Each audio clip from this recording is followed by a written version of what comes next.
Okay. Iwan mo lang sa sahig. Ako nababasa to, haba-haba pala. Kahaba-haba ng timeline, Diyos ko. Parang ang taas. Nakakalulot kaya.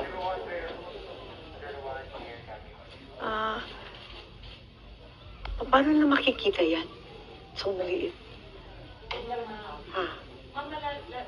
Gano'n. Magiging malaki na yan. Okay. So, magandang umaga po sa inyong lahat. At maraming salamat sa pakikilahok ninyo sa aming patawag na press con. Dahil sa araw na ito, nais kong magbigay ng preliminary report tungkol sa hearing nung nakaraang linggo.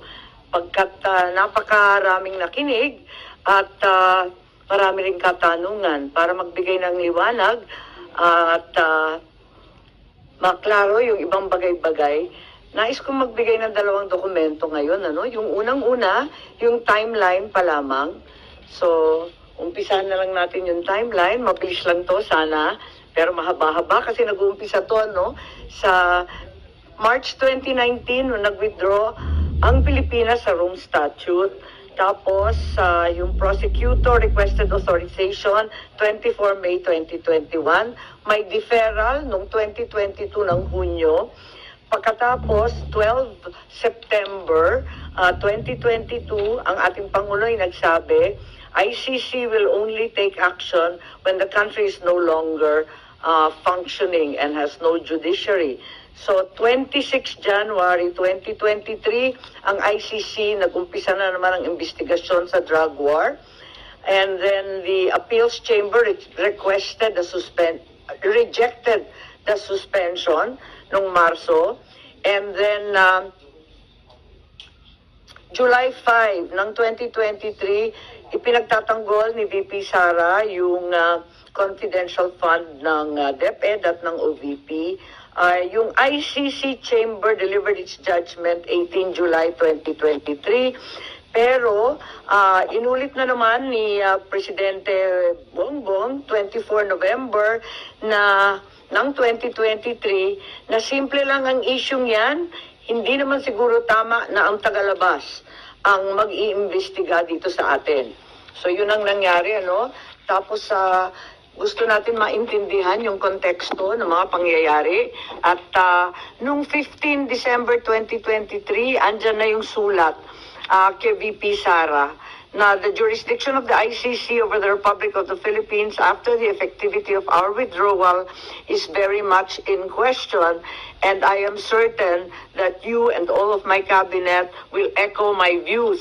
Sabi rin niya, for the 100th time, I do not recognize the jurisdiction of the ICC in the Philippines. Noong 28 January 2024, kauna-unahang maisog rally at binanata ni former President ang ating Pangulo Bongbong. Noong 29 January, kick-off rally ng Bagong Pilipinas, pero kasabay din ang candlelight prayer rally ni Presidente Duterte.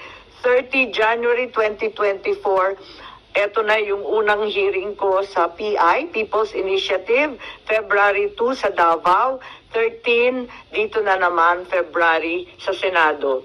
And 20 February, si Pangulo ay nagsabi, I don't approve or deny it, but the ICC haven't done anything illegal. Ito yung tinutukoy ni Secretary Boying na pagbabago. Once they do, we will do something about it, but we are an open country. 19-2024, June. VP resigns as DepEd Secretary. 20 July, maisog, rally liwasan. 16 August, first Quadcom in Bacolod, Pampanga. 22 September 2024, VP Sara says, hindi naman kasi kami talaga nag-uusap. Hindi kami magkaibigan unang-una. Ayun na.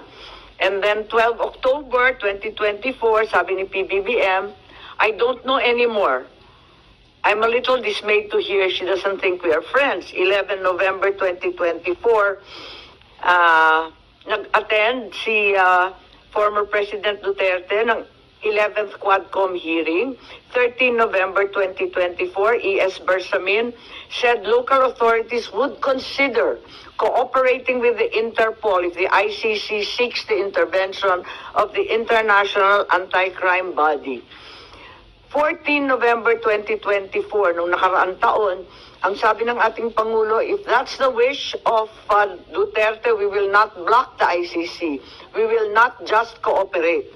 28 November, first bicameral conference tungkol sa 2025 GAA. And the 2nd of December 2024, first formal impeachment case against VP Sara. 11 December, second BICAM. 18 December, ang privilege speech ko at sumunod yung mga kaso. And 19 December, third impeachment complaint. 13 January 2025, itong taon na ito, INC Peace Rally in Manila. And 24 January, itong taon na to, Secretary of Justice Remulla said, the Marcos administration will sit down with the ICC and discuss certain areas of cooperation in the latter's investigation. He also said cooperation with an international tribunal is permissible, noting that ICC representatives have already been going in and out of the country without us raising anything. So may admission po ron, and 28 January 2025, may mga naghain na ng kaso to declare the 2025 national budget unconstitutional. Noong 5 February nitong taong to, impeachment of VP Sara was approved in the House of Representatives. 10 February, the ICC prosecutor applied for an arrest warrant against former President Duterte. 22 February, People's Indignation Rally Mandaue, Cebu. 7 March, the warrant of arrest against the former president was issued as secret by the ICC chamber.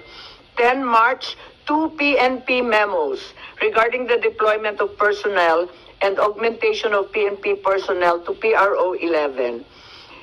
11 March, the warrant of arrest was reclassified as public this time by ICC. 3:04 a.m., the Philippine Center on Transnational Crimes received an ICC request for the arrest and extradition of former President Duterte. At 9:20, he arrived at NAIA Terminal 3 from Hong Kong and was arrested at the Jet Bridge by DOJ, Interpol, and PNP with his Miranda rights postponed at his request. He then was taken to Villamor, where he was housed in Maharlika Hall with his family and some legal advisors. By 11 a.m., Malacanang confirmed his arrest, while his daughter Kitty live-streamed the event.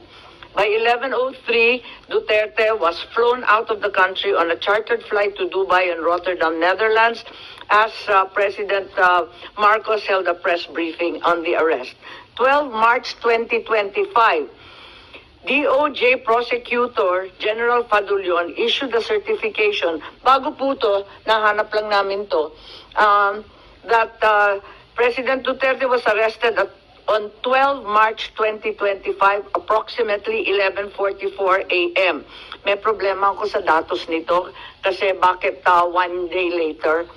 The custodial state has determined to deliver Rodrigo Roa Duterte to the ICC in accordance with Article 59.4 of the Rome Statute.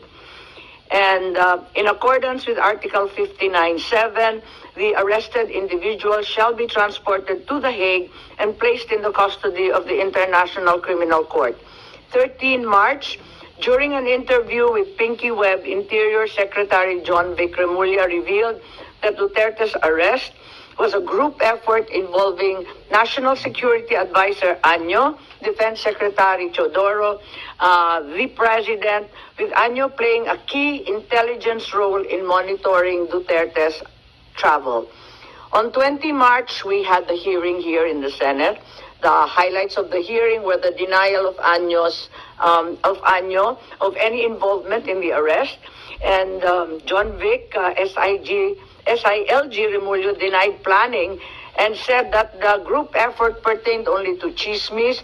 PCTC said the Interpol issued a diffusion, not a red notice, and Justice Secretary Remulla claimed that ICC has jurisdiction over individuals and crimes despite the withdrawal of the Philippines from the Rome Statute because international humanitarian law is already customary law. Of course, we are all aware that this is not applicable, being solely limited to war crimes. In the meantime, PNP General claimed that in expediting President Duterte's turnover to the ICC, he was trying to comply with the time period set forth in Article 125 of the Revised Penal Code, which applies only to warrantless arrest. A 24 Horas report revealed that Philippine authorities had planned Duterte's arrest since January under Oplan Tugis by the PNP-CIDG, and that Duterte sought asylum in China, but this was later denied by all parties. On the same day, DILG Secretary Remulla denied involvement in the arrest, stating he was unaware of any core group behind it and only learned of the Interpol red notice on the day of Duterte's detention. So as far as the investigation